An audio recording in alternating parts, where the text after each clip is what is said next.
Hello বন্ধুরা, welcome back to my channel flavours by Shubhra. আজ তৈরি করব ঠোঁটালা মাছের তেল ঝাল। আজ যেই মাছটা তৈরি করব সেই মাছটা আমরা বলি ঠোঁটালা মাছ। এই মাছের অনেকটা লম্বা ঠোঁট থাকে, বকের মতো ঠোঁটটা হয়। যেহেতু কেটে এনেছে আমি দেখাতে পাচ্ছি না।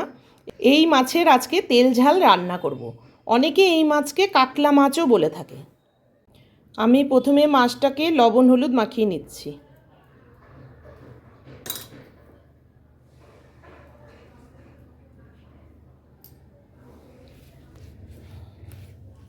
আর এদিকে নিয়েছি আলু, টমেটো আর এই পেঁয়াজ, দুকোয়া রসুন আর শুকনো লঙ্কা, কাঁচা লঙ্কাটা ভালো করে আমি পেস্ট করে নেব।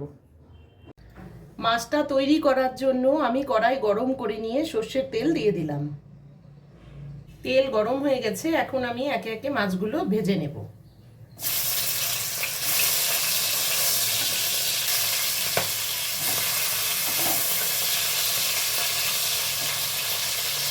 সব মাছগুলো লাল করে ভাজা হয়ে গেছে, এবার আমি তুলে নেব।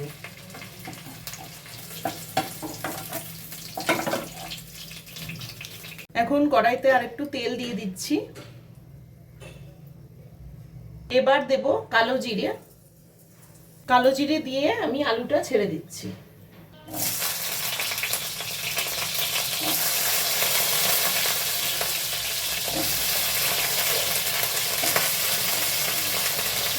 আলুর সঙ্গে এখন আমি টমেটোটাও দিয়ে দিলাম, একসাথে একটু ভাজা হয়ে যাবে। এবারে দিচ্ছি লবণ আর হলুদ। আলুটা ভাজা হয়ে গেছে, এখন আমি মশলার পেস্টটা দিয়ে দেব। পেঁয়াজ আর শুকনো লঙ্কা, কাঁচা লঙ্কার যে পেস্টটা তৈরি করেছিলাম সেটা দিয়ে দিচ্ছি।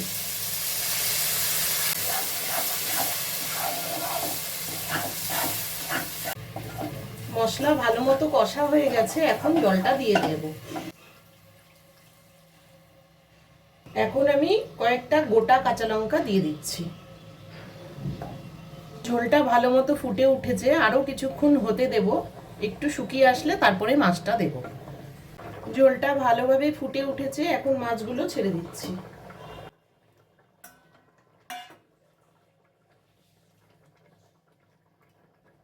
মাছের ঝালটা রান্না হয়ে গেছে, এবার আমি তুলে নেব।